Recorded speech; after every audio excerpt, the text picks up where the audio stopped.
Hey, how y'all doing? This is Hunt 919 Truth to Sports coming to you with another segment. This is a quick breakdown of the defensive side of the ball and the loss that Colorado had to Kansas State.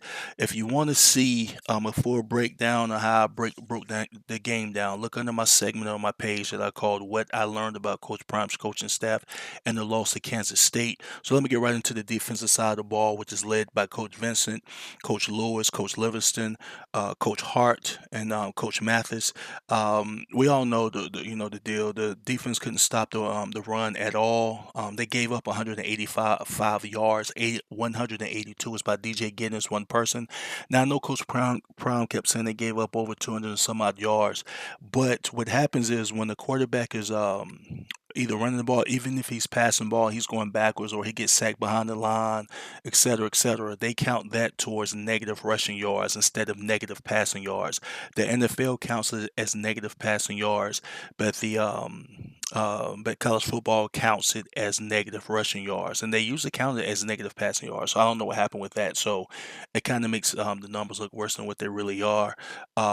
But they gave up 185 yards rushing, 182 by DJ Giddens. DJ Giddens is one of the top running backs in the nation. I love the way he runs the ball. He can avoid you, but he can also, I don't want to say run you over, but run through your tackles. So it is what it is. Simon Craig had a sack. He played well. He was all over the place. BJ Green got a fumble recovery last week, and then this week he had two sacks. So he's had two very good weeks. McCoy got a sack. Colton Hood got a pick to put them up late, which is the pick I thought that would put them ahead for the game, and I thought they would win the game after that. But that pick did put them in a position to win the game. So the defense recorded four sacks in all. The defense normally doesn't give up a lot of points in the second half, and I broke it down on some other segments. But they did give up 17 second half points and 31 for the game.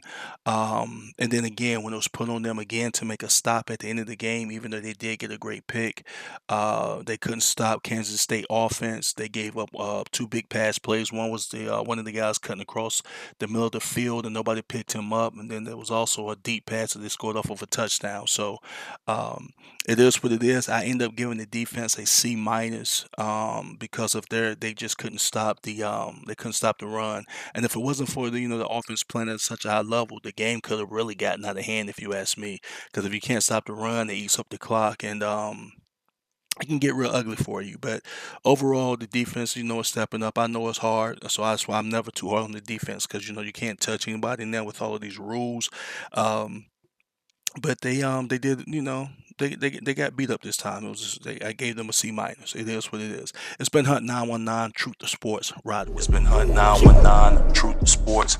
Ride with me.